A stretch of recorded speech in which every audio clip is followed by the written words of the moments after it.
किसी भी वस्तु का सदुपयोग कल्याणकारी होता है और दुरुपयोग हानिकारी होता है।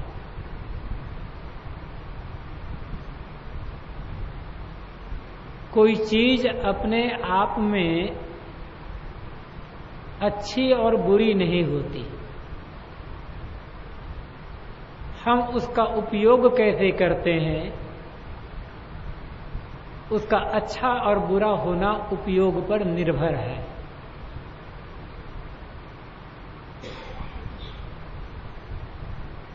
एक छुरी है,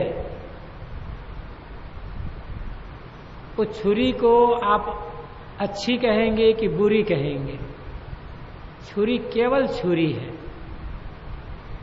वो अच्छी भी नहीं है और बुरी भी नहीं है, हानिकारी भी नहीं है और लाभकारी भी नहीं। अपने आप में उसकी कोई कीमत नहीं है।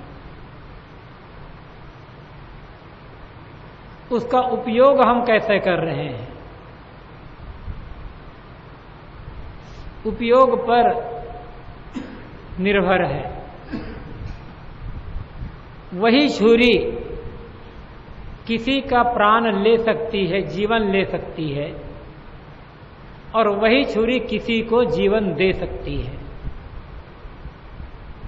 छुरी यदि डॉक्टर के हाथ में है और डॉक्टर उस छुरी को किसी रोगी के पेट में घुसाता है, ऑपरेशन करता है और रोगी को डॉक्टर जीवन दे देता है। ऑपरेशन किया, जो रोग था उसे दूर कर दिया, बस आदमी स्वस्थ हो गया। हॉस्पिटल में रोते हुए गया था और हंसते हुए वहां से बाहर होता है। वही छुरी एक चोर और डाकू के हाथ में है, वो डाकू भी किसी आदमी के पेट में ही छुरी घुसाता है, परिणाम क्या होता है? आदमी का जीवन समाप्त हो जाता है। छुरी वही है, डॉक्टर भी पेट में घुसा रहा है और डाकू भी पेट में घुसा रहा है, लेकिन दोनों के परिणाम में जमीन और आसमान का अंतर है। डॉक्टर जीवन देता है और डाकू चोर जीवन ले लेता है। दोनों ने छुरी का प्रयोग किया। अब छुरी को क्या कहोगे, अच्छी कहोगे कि बुरी कहोगे? वो तो छुरी तो छुरी। ऐसे ही हमें ये जो जीवन मिला हुआ है, इस जीवन का हम कैसा उपयोग करते हैं? अपने लिए बंधन बनाने और दुख बनाने के लिए प्रयोग करते हैं, या बंधन को काटने और सुखी होने के लिए प्रयोग करते हैं? हर आदमी के पास तीन चीजें हैं। दुनिया में जितने भी आदमी हैं, सबके पास तीन चीज है।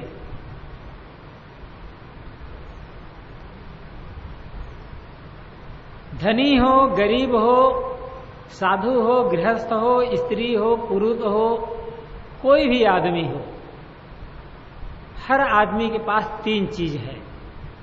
ये हो सकता है कुछ लोग दुनिया में ऐसे हों जिनके पास धन ना हो, बहुत गरीबी में जीवन जीते हैं। कुछ ऐसे भी लोग हों जिनके पास रहने को मकान ना हो, कहीं प्लास्टिक छा दिए वहीं रह लिए, किसी पेड़ के नीचे रह लिए, कहीं और किसी गुफा में रह लिए। कुछ ऐसे भी लोग हैं दुनिया में जिनके पास बड़ी बुद्धि नहीं है और विद्या नहीं है। कुछ ऐसे भी लोग हैं दुनिया में जिनके पास परिवार नहीं है, अकेले रहते हैं। कुछ ऐसे भी लोग हैं, ऐसे क्या बहुत से लोग हैं जिन्हें कोई पद नहीं मिला है। लेकिन तीन ऐसी चीजें हैं जो हर आदमी के पास है। आप कहेंगे कौन? एक है तन, एक है मन और एक है वचन। तन, मन, वचन दुनिया में हर आदमी के पास है और इनका उपयोग हर आदमी करता है। अब कैसे उपयोग करता है?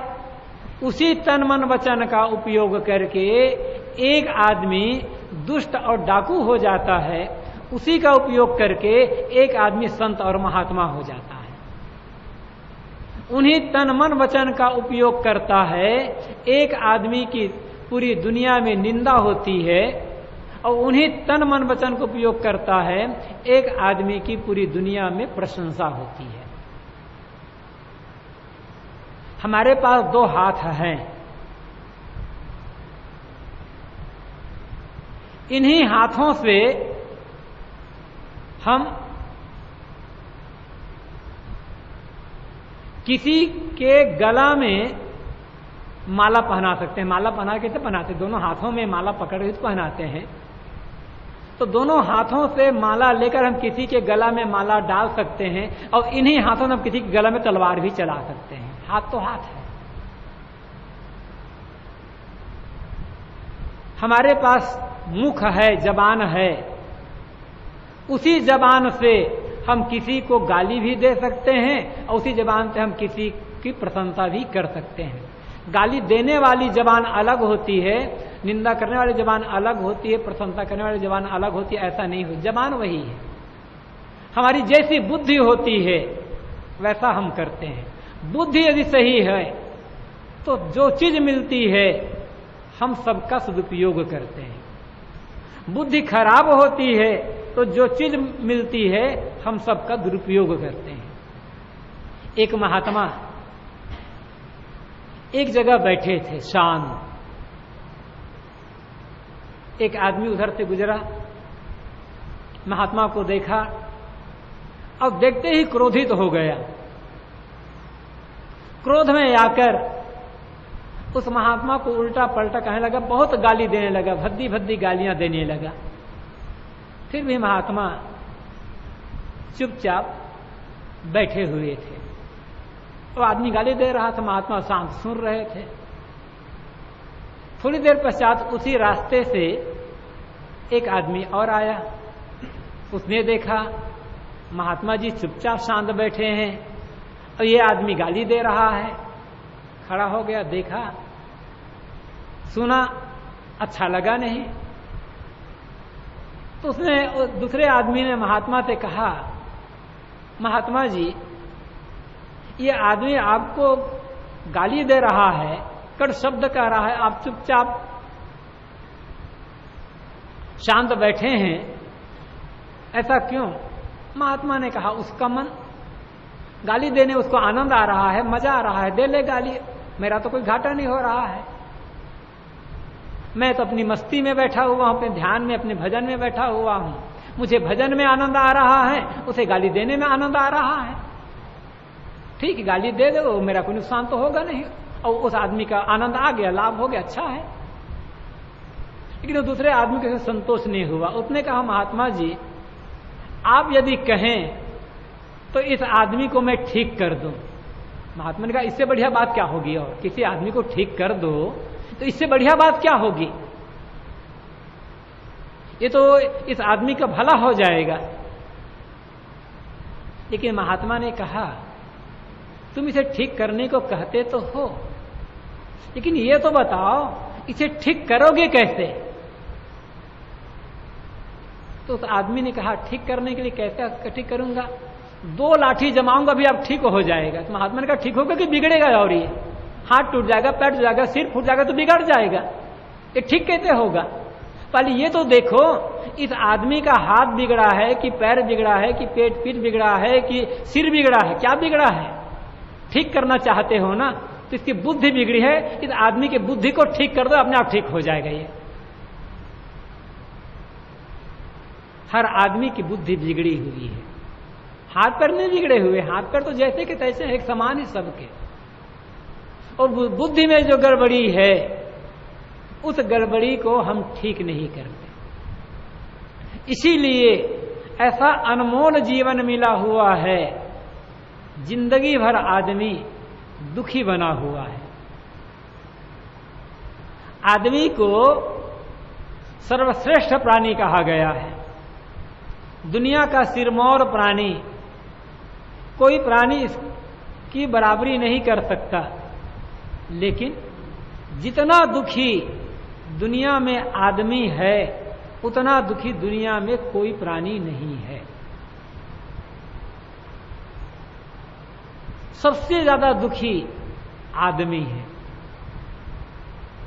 कहीं चला जाओ हर जगह दुखाई पड़ता, आदमी दुखी दिखाई पड़ता है। सुबह उठते ही आप देखो, बाग में जाओ, चारों तरफ आपको फूल खिले हुए मिलेंगे, मोहक वातावरण, हंसते हुए फूल, सुगंधित बिखरते हुए फूल दिखाई पड़ेंगे।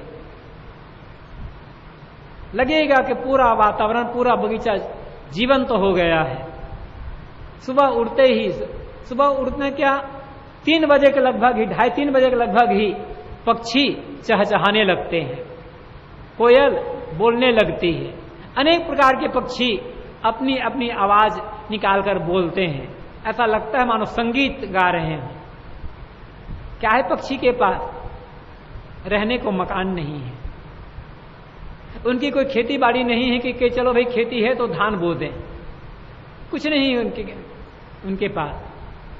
बैंक में कोई बैलेंस भी नहीं है, सरकार की ओर से कोई पेंशन भी नहीं मिलना है, कुछ भी तो नहीं है पक्षी के पास। खाली उनके पास अपना तन है बस। लेकिन कितने चहचहाते हैं पक्षी, कैसी सुंदर आवाज में बोलते रहते हैं सुबह उठते ही। आदमी के पास रहने को मकान है, न पक्का मकान है तो खपड़ा का मकान है, खपड़ा नहीं है तो घास फूस का मकान है। खाने पीने को 10-20-50 किलो अनाज तो आज सबके घरों में मिल जाता है। परिवार है, रुपये पैसे हैं। अब आजकल तो झोपड़पट्टी में भी टीवी लगा हुआ है, और मोबाइल तो मजदूर आदमी के पास भी, खेत में निंदाई करेगा उसके बाद भी मोबाइल पर हो गया है। आजकल तो कमी किसी बात की नहीं है, हर आदमी के पास है। लेकिन सुबह उठते ही आदमी का चेहरा ऐसा मुरझाया रहता है कि थोड़ा सा धक्का देखो मान लो ऐसा लगेगा अभी पट से गिर जाएगा। ये एकदम मुरझाया चेहरा, मानो दुनिया भर का बोझा बड़ा हिमालय पर्वत को उठा करके आदमी के सिर पर डाल दिया गया है, इतना मुरझाया हुआ। क्यों? क्योंकि आदमी की बुद्धि सही नहीं है, आदमी ने अपने मन को ठीक नहीं किया।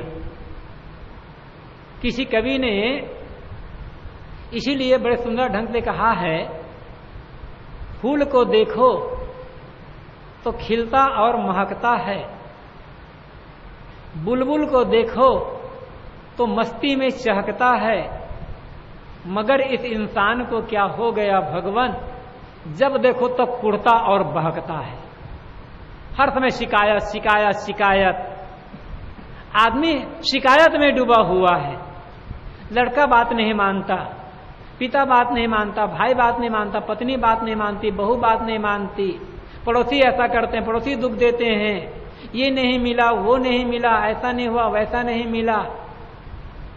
खाने को बैठे तो क्या कहें, आज भोजन में नमक कम हो गया तो मिर्चा नहीं पड़ा तो चटनी नहीं मिली, बस तमाम शिकायत में डूबा है आदमी।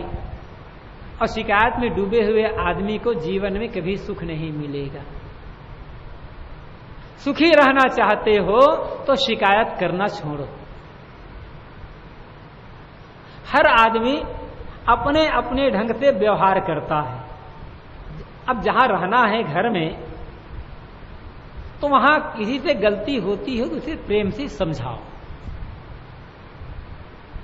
प्रेम से समझाओगे तो आपकी बात वो मान लेगा। डांट कर, डपट कर, गुस्सा होकर के समझाओगे, गाली दोगे, निंदा करोगे, तो आदमी सुधरेगा नहीं। किसी को गाली दे करके आप सुधार नहीं सकते। किसी को गाली दे करके आप उसके मन को, उसके दिल को जीत नहीं सकते। किसी को कटु कह करके आप उससे अपनी बात मनवा नहीं सकते। गलती तो हो जाती है, सबसे होती है। गलती को सुधारने का रास्ता है प्रेम का रास्ता। गलती करने वाले से प्रेम करो, मिठास से प्रिय वाणी में बोलो, कोई बात नहीं, गलती हो गई, नहीं समझ पाई इसलिए गलती हो गई, अब आगे से सावधान रहना। आप जब प्रेम दोगे तो उसे अपनी गलती महसूस होगी, अपना वो काम करने का तरीका बदलेगा। चीज जो टूट जाती है, टूटी हुई चीज आप बाजार से खरीद करके फिर ला सकते हो, लेकिन किसी का दिल टूट गया तो उस टूटे हुए दिल को जोड़ने के लिए कोई मलहम, कोई फेविकोल अभी बना नहीं कहीं। कहां से लाओगे फेविकोल? उसके लिए तो फेविकोल है, उसके लिए तो जोड़ने का माध्यम है आपका स्नेह, आपका प्रेम, आपका सुंदर व्यवहार। और आदमी यही नहीं जानता, प्रेम करना नहीं जानता। स्वयं चाहता है कि लोग मुझे प्रेम का व्यवहार दें, मुझसे प्रेम करें, मुझे मीठी वाणी में बोलें, लेकिन स्वयं ऐसा नहीं करता। तो जो चीज टूट गई है, गिर गई, फूट गई, आप फिर खरीद करके ला सकोगे। और दिल टूट गया तब उस समय क्या करोगे? इसलिए किसी का दिल मत तोड़ो। और दिल टूटता कैसे है? हमारे कटु व्यवहार से, अप्रिय वाणी से, कठोरता से। इसलिए कठोरता का व्यवहार किसी के साथ मत करो, अप्रिय वाणी ना बोलो, कटु वाणी ना बोलो। अब गाली तो भूल करके भी कभी जबान से मत निकालो। छोटे हो, बड़े हो, अपरिचित हो, परिचित हो, कोई भी हो, किसी को भी कभी गाली मत दो।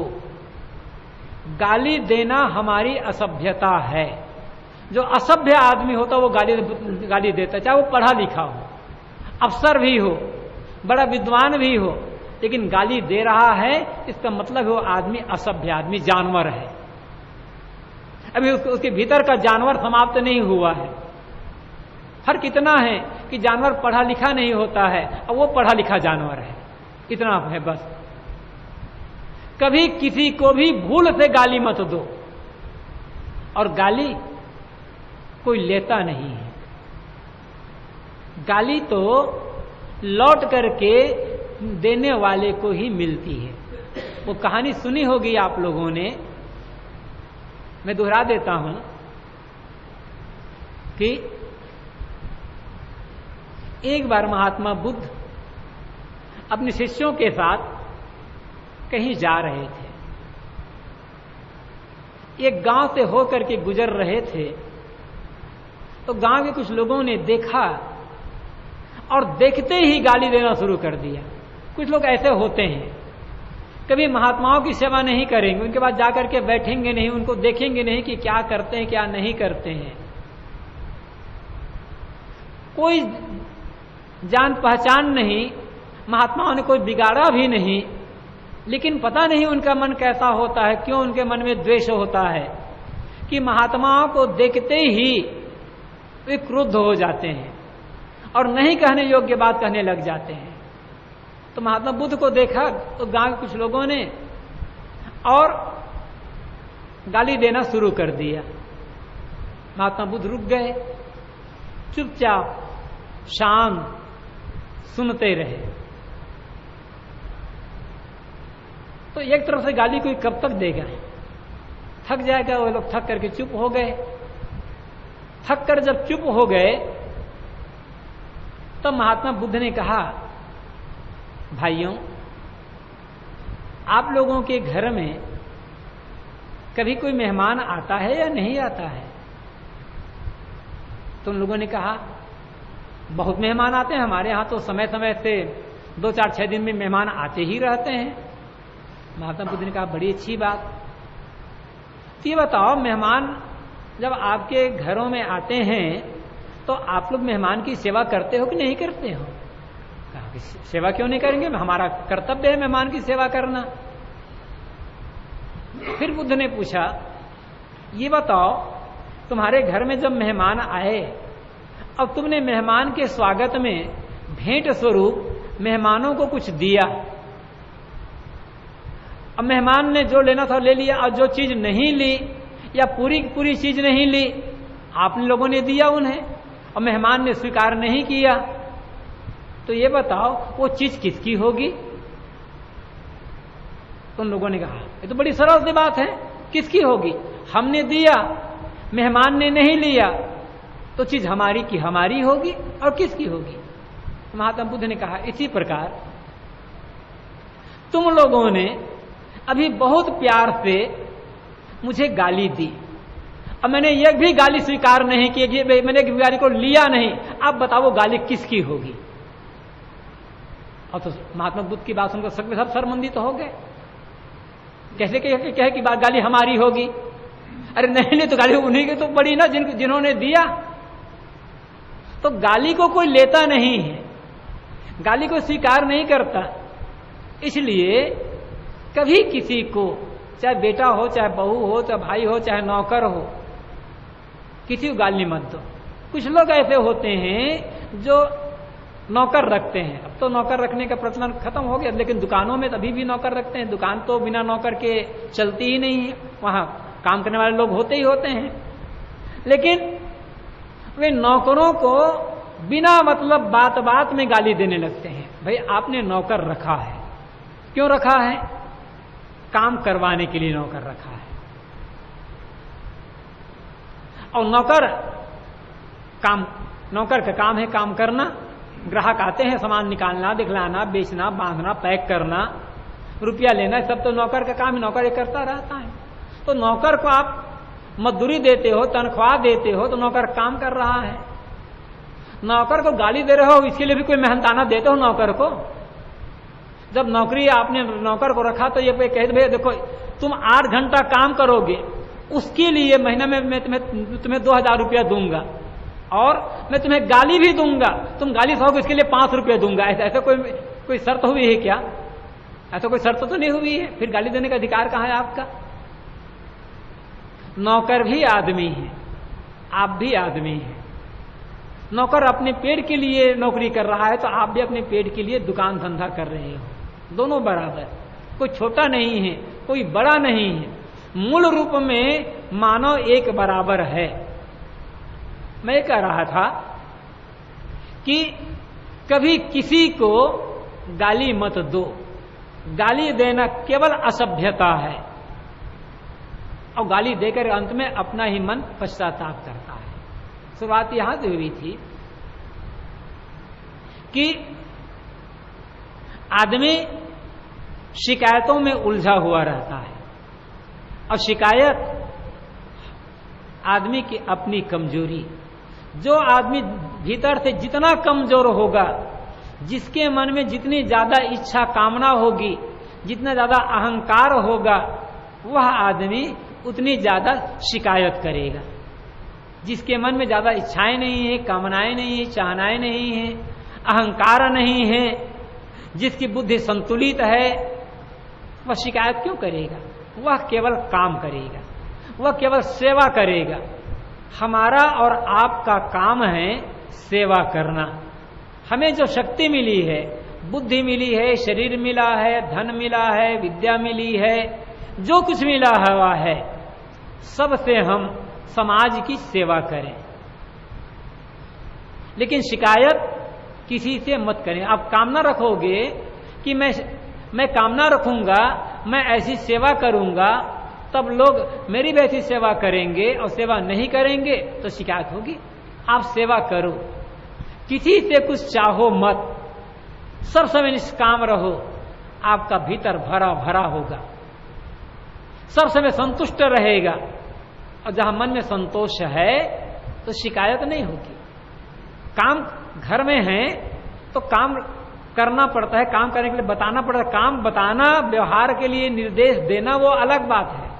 शिकायत करना अलग बात है। निर्देश दो, निर्देश लो, काम करो, काम करवाओ, शिकायत न करो। किसी का दोष मत देखो, किसी की त्रुटि मत देखो। जितना त्रुटि देखते जाओगे उतना ही मन में गुस्सा बढ़ता जाएगा, क्रोध बढ़ता जाएगा, द्वेष बढ़ता जाएगा, और व्यवहार में कड़ता आती जाएगी। मैं ये नहीं कह रहा हूं कि किसी में त्रुटि है तो उसे आंख मूंद लो, उसे समझाओ मत, समझाना पड़ेगा, लेकिन समझाओ, द्वेष मत करो, घृणा मत करो, बैर मत करो। समझाना तो पड़ेगा, आखिर संत महात्मा भी समझाते ही तो हैं, किसी से घृणा ना थोड़े करते हैं। समझाओ, समझाना अलग बात है, द्वेष करना अलग बात है। त्रुटि जितनी अधिक देखोगे उतनी ज्यादा शिकायत होगी, और शिकायत जितना अधिक करोगे व्यवहार बिगड़ता चला जाएगा।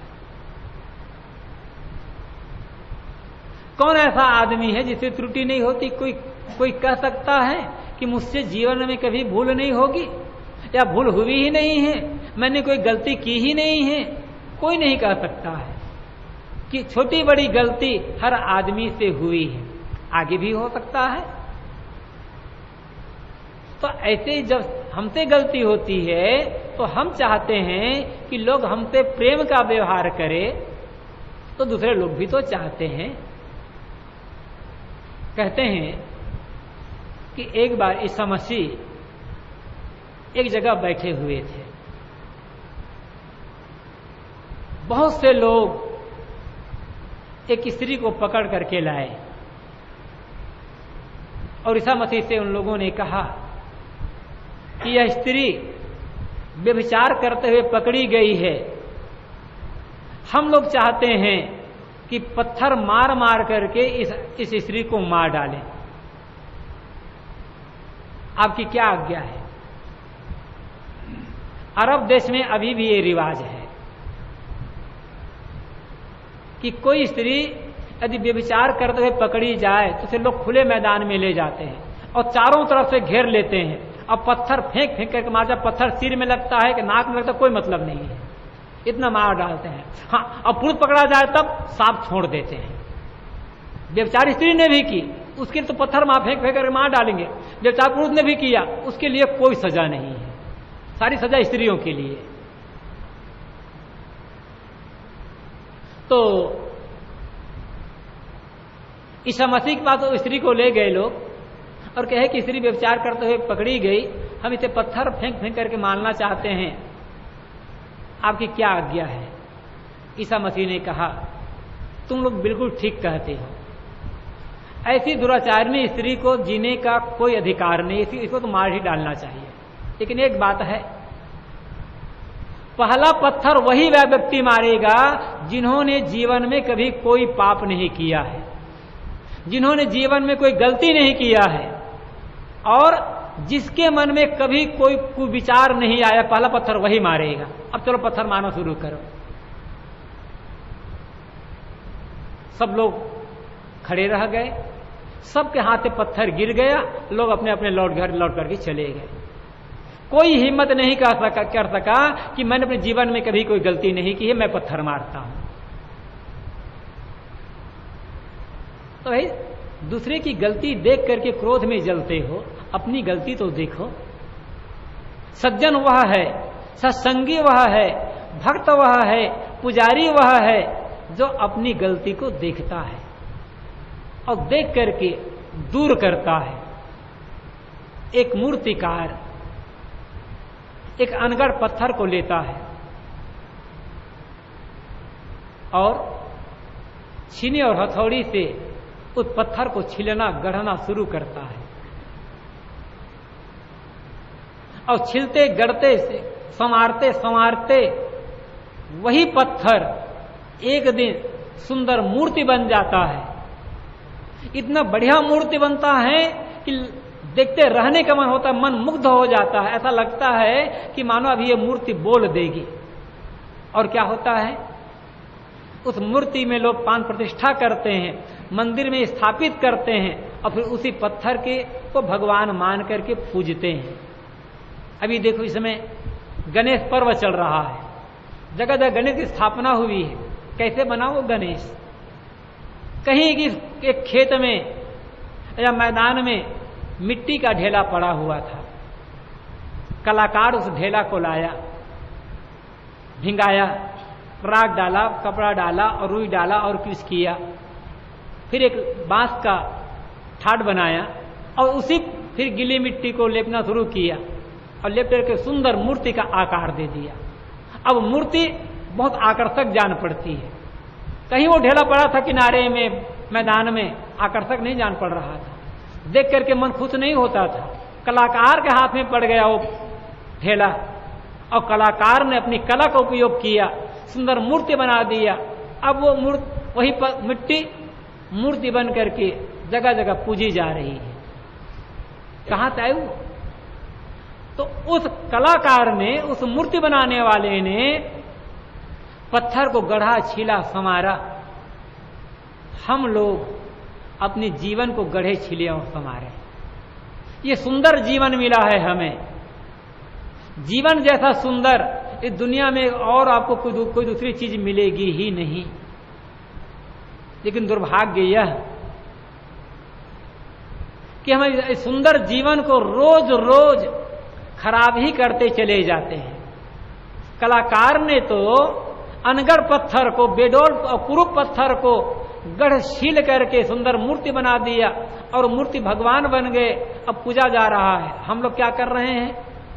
अपने सुंदर जीवन को रोज रोज खराब करते जा रहे हैं, गलत बोलकर, गलत काम करके और गलत सोच करके।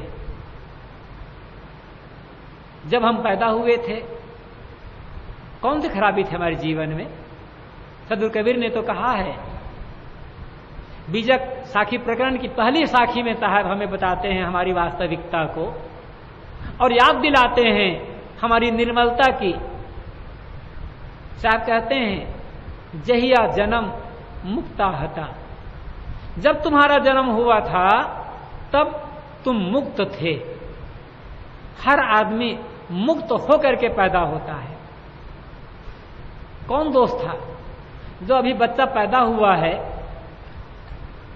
गाली देना जानता है, कि झूठ बोलना जानता है, कि जुआ खेलना जानता है, शराब पीना जानता है, बीड़ी सिगरेट पीना जानता है, छल कपट करना जानता है, चोरी करना जानता है, क्या जानता है वो? कोई दोष नहीं है, एकदम निर्दोष जीवन है वो उसका।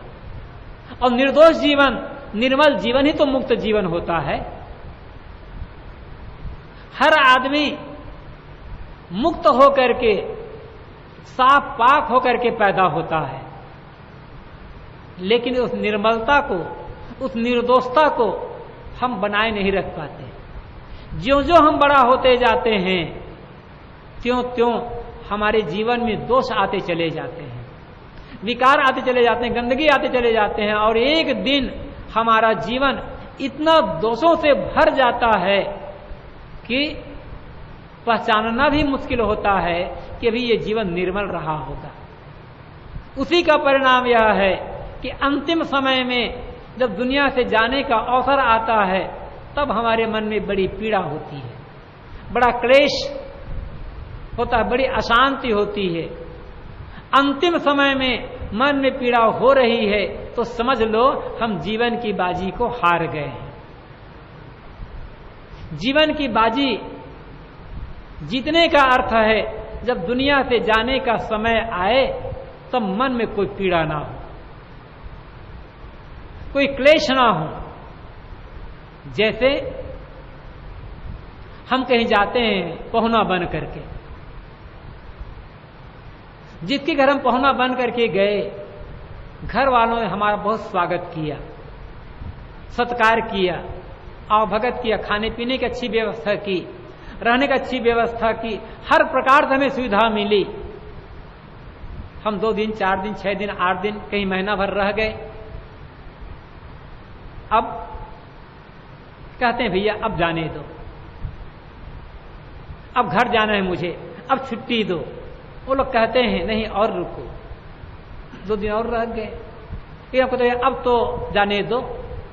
वहां से जाते हैं तो हमारे मन में कोई दुख नहीं होता है कि इसके घर आया था, बढ़िया बढ़िया खाने को मिल रहा था, बढ़िया स्वागत हो रहा था, सत्कार हो रहा था, बड़ी सुविधा मिल रही थी, कोई काम भी नहीं करना पड़ रहा था। कथा पहुना काम करता है क्या? पहुना कोई काम नहीं करता, खाली बैठे बैठे खाता है पहुना। पहुना कोई काम थोड़े लेता है। लेकिन जब हम छुट्टी मांगते हैं और जब छुट्टी होती है तो हंसी खुशी अपने घर जाते हैं, बस वही हंसी खुशी, वही प्रसन्नता जो पहुना के मन में है कि अब मुझे छुट्टी मिल गई, अब मैं अपने घर जा रहा हूं, जो प्रसन्नता, जो खुशी उस पहुने के मन में है, वही खुशी, वही प्रसन्नता दुनिया से जाते समय हमारे मन में होना चाहिए। कि इस दुख भरे संसार से मुझे छुट्टी मिल गई, इस शरीर में रह करके आज तक मैंने कष्ट भोगा, दुख उठाया, असुविधा मिली, रोग सहन किया, दुनिया के झंझट सहन किया, अब इस झंझट से, इस रोग से, इस कष्ट से छुट्टी मिल गई। मन में प्रसन्नता हो, मन में खुशी हो, आनंद हो, तब समझो कि हम जीवन की बाजी को जीत लिए। लेकिन दुर्भाग्य ऐसा कहां होता है। बिरले बिरले लोग ऐसे होते हैं जो दुनिया से जाते समय प्रसन्न रहते हैं, अन्यथा 99% से ज्यादा लोग रोते रोते ही यहां से विदा होते हैं। ये जिंदगी की बाजी को हारना क्यों? रोते रोते जिंदगी विदा क्यों होते हैं? क्योंकि जीवन को सही ढंग से जिया नहीं, जैसा जीवन बिताना चाहिए वैसा जीवन बिताया नहीं, जो काम करना चाहिए था वो काम करना नहीं, वो काम किया ही नहीं, तो पछतावा तो होगा ही होगा। तो मैं ये कह रहा था कि हमें सुंदर जीवन मिला है, निर्मल जीवन, हम पैदा हुए थे, कोई दोष नहीं था, एकदम साफ पाक जीवन। और जिसका जीवन साफ पाक होता है ना, उसी का स्वर्ग में प्रवेश होता है। स्वर्ग प्रवेश क्या, वो आज ही स्वर्ग में जी रहा है। ईसा मसीह से किसी ने पूछा कि स्वर्ग में किसका प्रवेश होगा, स्वर्ग में कौन जा सकता है? तो पास में एक छोटा बच्चा, बिल्कुल छोटा बच्चा खेल रहा था धूल में। ईसा मसीह ने उस बच्चे को गोद में उठा लिया और कहा कि स्वर्ग में प्रवेश इस बच्चे का होगा। अर्थ है जिसका मन इस बच्चे के मन के समान सरल होगा, निर्मल होगा, कुटिलता रहित होगा, दोष मुक्त होगा, वही व्यक्ति स्वर्ग में प्रवेश कर सकता है। बच्चे के मन में कोई कुटिलता नहीं होती। आप लोगों ने देखा होगा कि दो छोटे छोटे बच्चे हैं, दोनों खेलते हैं पास में, और खेलते खेलते दोनों बच्चे झगड़ जाते हैं, और झगड़ते ही नहीं, मारपीट भी कर लेते हैं। उसको उसने मार लिया, उसको उसने मार लिया, और मारा तो दोनों बच्चे रोते रोते घर जाते हैं। दोनों बच्चे के माँ ने पूछा, क्यों क्यों रो रहे हो? वो बच्चा कहता है अमुक ने मुझे मार दिया, वो कहता है अमुक ने मुझे मार दिया। अब माँ ने सुना तो माँ तो गुस्से में आ गई। अब वो बड़बड़ाते हुए, गाली देते हुए निकलती है। उधर तो उसकी माँ निकली, उधर तो उसकी माँ निकली, और दोनों झगड़ने लग गए, और दोनों बचाकर वहीं पर फिर खेलने लग गए। अब समझदार कौन है? बच्चे समझदार है कि माँ समझदार है? जो झगड़ा किए थे, मारपीट किए थे, तो खेलने लगे फिर वहीं के वहीं। क्योंकि बच्चों का मन बड़ा सरल होता है। आदमी बड़ा होता है ना तो मन कुटिल हो जाता है, चालाक हो जाता है, और चालाक आदमी कभी सुखी नहीं हो सकता। सुखी होगा जिसका मन सरल है, क्योंकि छोटा बच्चा कुछ जानता नहीं है, क्या झूठ है क्या सही है उसे कोई पता नहीं। सरल मन जैसा सिखा वैसा सीख लेता है। एक आदमी घर में बैठा था, छोटा बच्चा भी था उसका, 2-3 साल का, घर में खेल रहा था आंगन में। तो एक आदमी बाहर से आया और उस आदमी का नाम लेकर के पुकारा। उस आदमी सुना मुझे पुकार रहा है, लेकिन वो आदमी मिलना नहीं चाहता था उससे। तूने अपने छोटे बच्चे को कहा, ए पप्पू इधर आओ बेटा। ये क्या है? जाओ उस आदमी से कह दो कि पापा घर में नहीं, पापा बाजार गए हैं। और मिलना चाहता नहीं था। तो उस आदमी कहा, जाओ कह दो उस आदमी से कि पापा घर में नहीं है, पापा बाजार गए हैं। सिखा दिया। अब वो पप्पू आया दरवाजे पर, आदमी से कहा कि पापा घर में नहीं हैं, पापा तो बाजार गए हैं। तो आदमी कहा, पापा बाजार गए? हाँ। कि पापा कब लौट रहे, बाजार लौट कर कब आएगा? अभी रुके, पापा से पूछ रहे, बताता हूं। अब उसे क्या मालूम कैसे नहीं कहना चाहिए? वो पापा से सिखाया था ना, तो उसका मतलब सिद्ध हो गया कि पापा घर में है। तो झूठ बोलना कौन सिखाता है बच्चे को? झूठ बोलना तो माता पिता ही सिखाते हैं। बच्चा तो सरल होता है, अब बाद में वही बच्चा जब माता पिता से झूठ बोलते हैं तो कहते हैं माता पिता बच्चे कहते, अरे भैया बच्चे तो कल जुगू निकाल के बातें नहीं मानते, झूठ बोलता है। सिखाया तो आपने है ना, बच्चों को झूठ बोलना मत सिखाओ, बच्चों के सामने कोई गलत काम ना करो, फिर बच्चा कलजुगी नहीं निकलेगा। कलजुगी पहले माता पिता बन जाते हैं। खैर और दूसरा प्रसंग है, बस समय से चर्चा होगी बाद में। तो आदमी जब पैदा होता है उस समय जीवन में कोई दोष नहीं होता। साहब कहते हैं जहिया जन्म, जब तुम्हारा जन्म हुआ था तब मुक्ता हता, तुम मुक्त थे, निर्दोष थे, निष्पाप थे। दुर्भाग्य यह हुआ जितना तुम बड़े होते गए, समझदार होते गए, ज्ञानी बनते गए, अपने जीवन में एक न एक दोष लाते चले गए और ऐसा हो गया जीवन कि दोषों से भर गया। चलो कोई बात नहीं, दोषों से भर गया, अब करना क्या है? करना वही काम है जो काम एक कलाकार ने एक मूर्ति बनाने वाले ने किया। जैसे मूर्ति बनाने वाले ने छीनी और हथौड़ी से छील छील करके पत्थर को संवारा है, ऐसे ही अब हम लोग ज्ञान भक्ति सेवा सत्संग का आधार लेकर के अपने जीवन को छिलना और गढ़ना संवारना शुरू करें। संवारते जाएंगे संवारते जाएंगे संवारते जाएंगे तो हमारा जीवन भी एक दिन सुंदर मूर्ति बन जाएगा और हमारा ये जीवन सफल हो जाएगा। हम सब काम करते हैं, बस यही काम नहीं कर पाते। जीवन को संवारने का काम, घर को संवारते हैं, दुकान को संवारते हैं, खेती किसानी को संवारते हैं, कपड़े लत्ते को संवारते हैं, हर चीज को संवारते हैं। जीवन को संवारने का काम, मन को संवारने का काम नहीं कर पाते। इसलिए भरा पूरा परिवार, धन दौलत सब कुछ होने के बाद भी जीवन में सुख नहीं मिल पाता, शांति नहीं मिल पाता। कारण बाहर नहीं है, कारण भीतर है। मैंने शुरू में कहा था कि दुनिया में हर आदमी के पास 3 चीजें हैं, तन है, मन है, वचन है। इन तीनों का हम सही ढंग से उपयोग करें, तीनों का अच्छा उपयोग जब करेंगे तो जीवन संवर जाएगा। पहले हम शरीर को ले, शरीर से ऐसा कोई काम न करें जो काम दूसरों के लिए दुखदाई हो। इसलिए महात्माओं ने कहा है शरीर के 3 दोष होते हैं, चोरी, हत्या, व्यभिचार। इन तीनों से अपने आप को बचाओ और किसी को दुख देने वाला काम न करो। दुख दोगे दुख मिलेगा, ये दुनिया का नियम। जो हम देते हैं वही लौट करके मिलता है। खेत में जैसा बीज डालते हैं वैसी फसल तैयार होती है। धान का बीज डालेंगे, धान की फसल तैयार होगी। गेहूं चने मटर के बीज डालेंगे तो गेहूं चने मटर की फसल तैयार होगी। गेहूं का बीज बो और चना की फसल तैयार हो, ये कैसे होगा?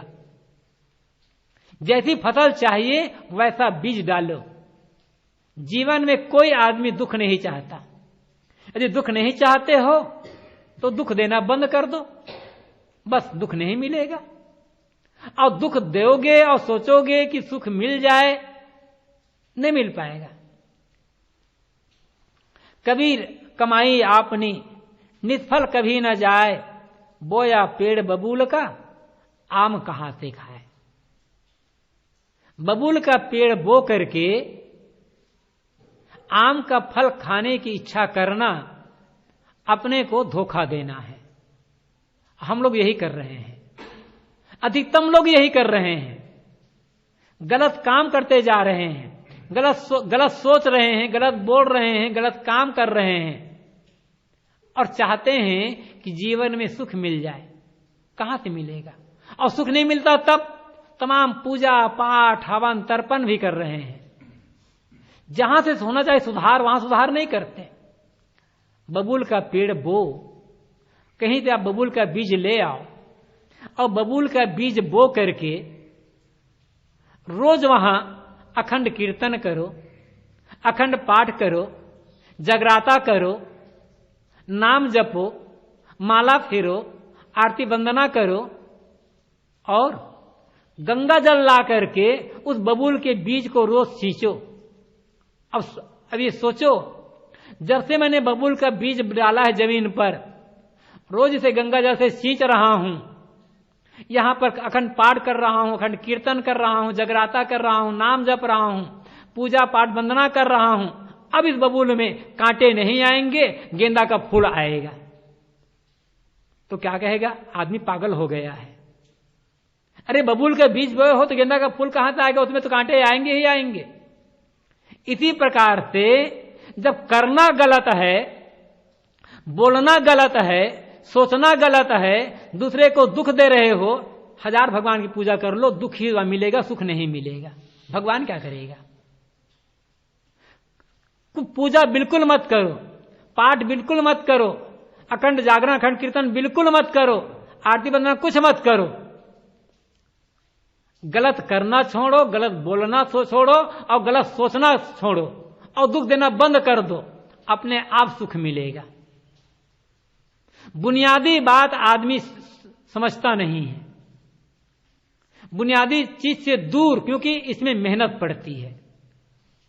अपने सुधार करने में मेहनत है, पूजा करने में कौन सी मेहनत? लेकिन सच्ची पूजा क्या है? सच्ची पूजा है जीवन के कर्मों का सुधार करना। सदगुरु कबीर ने तो कहा है, जहां जहां डोलूं सो परिक्रमा, जो कुछ करूं सो पूजा, जब सोऊं तब करूं दंडवत, भाव मिटाऊं दूजा। मैं जहां जहां घूमता हूं वहां वहां मैं भगवान की पूजा करता हूं। साहब कहते हैं, मेरे लिए ये पूरी दुनिया भगवान का मंदिर है, क्योंकि मेरी दृष्टि में जितने नर नारी हैं सब भगवान है। साहब तो कहते ही हैं, कबीर जेती आत्मा तेते शालिग्राम, जितने आत्माएं हैं, जितने प्राणी हैं, सब शालिग्राम भगवान है। और पूरी दुनिया शालिग्राम भगवान है तो पूरी दुनिया ही मंदिर है। और जब पूरी दुनिया मंदिर है तो जहां जा रहे हैं, खेत जाओ तो भगवान की परिक्रमा, दुकान जाओ तो भगवान की परिक्रमा, बाजार जाओ तो भगवान की परिक्रमा। अपने मन को ऐसा निर्मल तो बना। हम लोग यही काम नहीं करते और बहुत कुछ करते हैं, जीवन को निर्मल नहीं बनाते, मन को निर्मल नहीं बनाते, बहुत कुछ करते। सत्संग सुनना सरल, ग्रंथ पढ़ लेना सरल, महात्मा लोग आ गए तो महात्मा की सेवा पूजा कर लेना सरल, महात्मा को भोजन देना भी सरल, धर्म के ग्रंथ पढ़ लेना सरल, मंदिर जाना सरल। जीवन को सुधारना कठिन है। और जब तक जीवन को सुधारेंगे नहीं, तब तक जीवन में परिवर्तन नहीं होगा। खाली पूजा पाठ करके परिवर्तन थोड़े हो जाएगा। मैं पूजा पाठ का विरोधी नहीं हूं। कोई आदमी पूजा करता है, पाठ करता है, हवन करता है, अच्छा है। इससे मन में थोड़ी सात्विक भावना आती है। कुछ नहीं करने का पीछे कुछ कर रहा है, ठीक ही कर रहा है। खाली बैठा है, प्रपंच कर रहा है, इससे बढ़िया यह हुआ कि मंदिर में गया, आरती करने लग गया, पूजा करने लग गया, वंदना करने लग गया, मन तो वहां शुद्ध होगा थोड़ा सा। प्रपंच में तो मन खराब होना था। जुआ कड्डे में जाता मन खराब होता। उससे अच्छा मंदिर में जाकर के पूजा करना, पाठ करना, आरती वंदना करना अच्छा है, उसका विरोध नहीं है।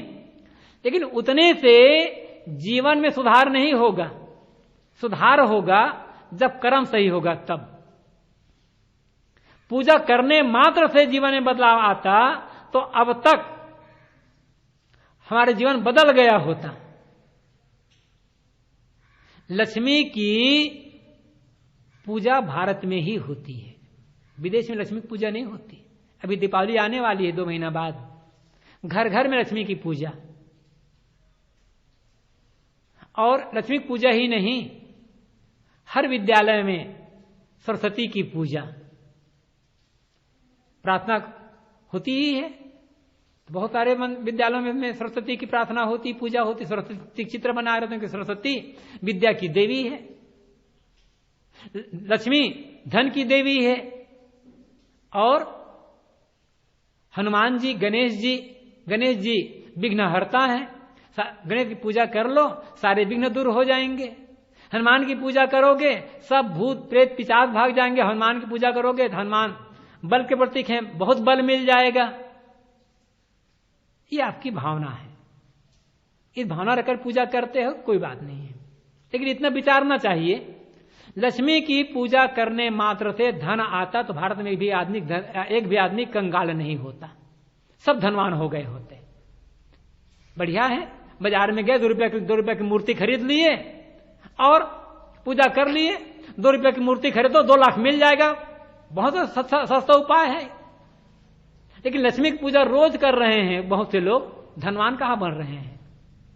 पूजा करने से धन नहीं मिलेगा। धनवान आदमी तब बनेगा जब मेहनत करेगा, मेहनत के भीतर खर्च करेगा, दुर्व्यसन से बचा कर रखेगा, तब धनवान बनेगा।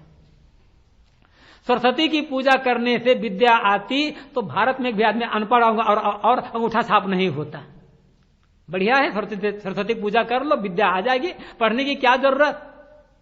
सरकार को कहना चाहिए आप विद्यालय मत बनाइए, अध्यापक को नौकरी मत दीजिए, खाली सरस्वती की पूजा करवाइए, भारत का सब विद्वान बन जाएंगे। ऐसा होता है क्या? और यदि हनुमान की पूजा करने से बल मिलता तो ओलंपिक में सारे गोल्ड मेडल भारत वाले को ही मिलता, विदेश को ही नहीं मिलता। लेकिन क्या ऐसा होता है क्या? तो पूजा करना अपनी जगह पर है। पूजा मैं शुरू में कहा था, मैं पूजा का विरोधी नहीं हूं, लेकिन खाली पूजा के बल पर यह सोचना कि हमें सब का सब मिल जाएगा, धोखा है। पूजा करो मन की निर्मलता के लिए, पूजा करो सात्विक भावना के लिए, अपनी श्रद्धा को बढ़ाने के लिए, लेकिन साथ साथ जीवन का सुधार करो।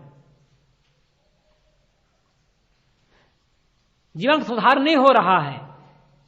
हम लोग ने जैसे मूर्तिकार ने मूर्ति को गढ़ा छिड़ा संवारा, हम ऐसे जीवन को गढ़े छिड़े संवारेंगे नहीं तो एक तरफ पूजा भी होती रहेगी, एक तरफ जीवन दुख से भरा भी रहेगा। असली पूजा नहीं है। साहब कहते हैं ऐसा करो कि जो कुछ करो तो पूजा, तुम्हारे सारे के सारे कर्म पूजा बने। वो कब होगा? जब मन निर्मल होगा, मन में सेवा की भावना होगी, मन छल कपट से, धोखाधड़ी से, कुटिलता से रहित तो होगा। किसको धोखा देते हैं? जिसे धोखा दे रहे हैं वो भी तो हमारा ही भाई है, हमारे समान ही तो है। लेकिन स्वार्थ में आदमी अंधा हो जाता है, अहंकार में आदमी अंधा हो जाता है, और स्वार्थ में पड़कर, अहंकार में पड़कर ऐसे ऐसे काम करने लग जाता है जिसे देख करके बड़ा आश्चर्य होता है। शुरू में मैंने कहा था कि आदमी दुनिया का सर्वश्रेष्ठ प्राणी, लेकिन आदमी ने अपने को संभाला नहीं, अपने कर्तव्य को भूल गया, अपने पथ को भूल गया, चला गया गलत रास्ते पर, और उसका परिणाम क्या हुआ? चारों तरफ अशांति। लोग कहते हैं जमाना बहुत खराब आ गया महाराज, भ्रष्टाचार बढ़ गया है, घूसखोरी बढ़ गई है, बेईमानी बढ़ गई है, घोटाला बढ़ गया है, मिलावटबाजी बढ़ गई, चारों तरफ बेईमानी बढ़ गई है। प्रश्न यह है, ये बेईमानी कहां से आई है? आकाश से टपकी है कि धरती फोड़कर पैदा हुई है? कौन कर रहा है बेईमानी? आदमी ही तो कर रहा है ना। भटक गया है आदमी अपने रास्ते से, उस भटकाव को दूर करना है।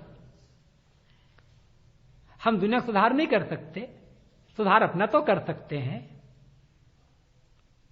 अपना सुधारने लग जाए, दुनिया सुधर जाएगा। बाहर कहां जाना है? इसलिए अपने जीवन को देखें। शैतान यदि कहीं है तो आदमी में है, भगवान कहीं यदि है तो आदमी में है। आदमी जैसा भगवान कहीं नहीं मिलेगा तो आदमी जैसा शैतान भी कहीं नहीं मिलेगा। अपनी शैतानियत को दूर करें और आप अपने भीतर जो भगवत्ता है उसका उद्घाटन करें। दुनिया का सर्वश्रेष्ठ प्राणी बहक गया है, इसलिए दुनिया में सारी समस्याएं पैदा हुई है। जरा कल्पना करो, इतना कानून है दुनिया में, इतने नियम हैं, इतने पुलिस हैं, इतने जेल खाना है, इतने न्यायालय हैं, तब तो दुनिया की स्थिति यह है। ये सब ना होते तो क्या होता? एक दिन के लिए पूरी दुनिया में यह घोषणा कर दी जाए कि 20 सितंबर को, आज 18 सितंबर है, एक दिन बाद, या 19 सितंबर को ले लो, 19 सितंबर 2010 को पूरी दुनिया में किसी भी प्रकार का कोई भी कानून नहीं रहेगा, किसी के लिए कोई प्रतिबंध नहीं रहेगा। जो आदमी जैसा चाहे वैसा कर सकता है, कोई रोक टोक नहीं है। एक साथ पूरी दुनिया में ऐसी घोषणा कर दो, परिणाम क्या होगा? 20 सितंबर को दुनिया नरक से भी खराब हो जाएगी। करने वाला कौन होगा? दुनिया का सर्वश्रेष्ठ प्राणी आदमी। शैतान लाने की जरूरत नहीं पड़ेगी। भगवान को पुकारना बड़ा सरल, आदमी बनना बड़ा कठिन। आदमी बन जाए ना तो भगवान को पुकारने की जरूरत नहीं होगी। आदमी नहीं बन पा रहा है, इसलिए सब समस्याएं पैदा हुई है। अब क्यों नहीं बन पा रहा है आदमी? उसे जो तन मिला है, मन मिला है और वाणी मिली है, उसका वो सही उपयोग नहीं कर रहा है। तीनों को बिगाड़ डाला है। तन से ऐसे काम करता है जिससे दूसरे को नुकसान पहुंचे, दूसरे को दुख हो। वाणी से ऐसी बात बोलता है जिससे दूसरे का अपमान हो, दूसरे की निंदा हो और दूसरे के दिल में ठेस पहुंचे। और मन से ऐसी बातें सोचता है जिससे अपना मन तो मलिन हो और दुनिया का अमंगल हो। तो बिगाड़ तो आएगा ही आएगा ना। हम अब कुछ और कर पाए या ना कर पाए,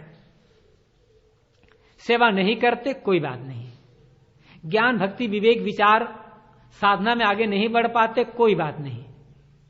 शक्ति अपने तन मन वचन को हम न बिगाड़े। हमारा तन है, हमारा मन है, हमारा वचन है, इस पर तो हमारा अधिकार है। एक संकल्प ले लें कि आज से मैं कभी कोई गलत काम नहीं करूंगा, गलत बात नहीं बोलूंगा, गलत बात नहीं सोचूंगा। सुबह उठे, अब सुबह उठ करके आप अपने बिस्तर पर बैठे बैठे एक संकल्प ले, एक व्रत ले ले, किसी को बताइए मत। सुबह उठे और एक संकल्प ले कि आज सुबह से शाम तक मैं किसी को गाली नहीं दूंगा। आज मैं सुबह से शाम तक किसी पर क्रोध नहीं करूंगा। आज मैं सुबह से शाम तक कोई गलत काम नहीं करूंगा। रोज ये संकल्प करो, केवल आज के लिए। केवल आज मैं किसी पर क्रोध नहीं करूंगा। सबको रोज ऐसा करो, आज मैं किसी पर ईर्ष्या नहीं करूंगा, किसी से द्वेष नहीं करूंगा। अपने मन को सोचे कि आज मैं अपने मन को निर्मल रखूंगा, मन में क्रोध नहीं लाऊंगा, ईर्ष्या नहीं लाऊंगा, द्वेष नहीं लाऊंगा। आज मैं सुबह से शाम तक कोई गलत बात नहीं बोलूंगा। रोज ऐसा संकल्प करते जाएं, देखेंगे कि कुछ दिनों में ही आपके जीवन में, हमारे जीवन में इतना परिवर्तन होगा कि हमें स्वयं आश्चर्य होगा कि हमारा जीवन इतना कैसे हो गया। लेकिन हम ये सोचते कहां हैं? समय ही नहीं है। सारा समय प्रपंच में बीत जा रहा है। और प्रपंच में बीतने का परिणाम क्या होता है? मैंने कहा था बीच में, अंतिम समय में केवल पश्चाताप, ये जिंदगी की हार। तो तन मन वचन हर आदमी के पास है। हम दूसरे को न देखें, अपने तन मन वचन को हम अपने बस में रखें, उसे शुद्ध करें, निर्मल करें। तो जिसके लिए हमें जीवन मिला है, मानव जीवन, परमानंद पाने के लिए, परम शांति पाने के लिए, आत्मकल्याण का काम करने के लिए, वह काम इसी जीवन में हो जाएगा। और जब इस दुनिया से जाने का समय होगा, जीवन का आखिरी समय आएगा, तब मन में कोई पछतावा नहीं होगा, मन में प्रसन्नता होगी कि जो काम करने के लिए मैं आया था वो काम हो गया। इसी के लिए सदगुरु कबीर ने कहा था कि जेहि मरने से जग डरे, मेरे मन आनंद, कब मरी हो कब पाई हो पूरन परमानंद। ऐसा कौन कह सकता है? जिन्होंने जीवन को सही ढंग से जिया, जो चीज हमें मिली, जिसके लिए मिली थी, हमने उसका वैसा उपयोग किया। हम ऐसा उपयोग नहीं करते। एक छोटा सा चुटकुला कहूंगा और अपनी बात मैं समाप्त करूंगा। रद बेटा, तो एक छोटा सा चुटकुला, और चुटकुला हम लोगों के भी लागू होता है। अध्यापक बच्चों को विद्यालय में पढ़ा रहा था। पढ़ाते पढ़ाते अध्यापक ने बच्चों से एक प्रश्न किया, बच्चों ये बताओ, वह कौन सी चीज है जो बनी है किसी और काम के लिए, लेकिन उसका उपयोग किसी और काम के लिए किया जाता है? जरा ध्यान दें, अध्यापक का प्रश्न है बच्चों के लिए कि बच्चों यह बताओ कि वह कौन सी चीज है जो बनी है किसी अन्य काम के लिए, लेकिन उस वस्तु का उपयोग किसी अन्य काम के लिए किया जाता है।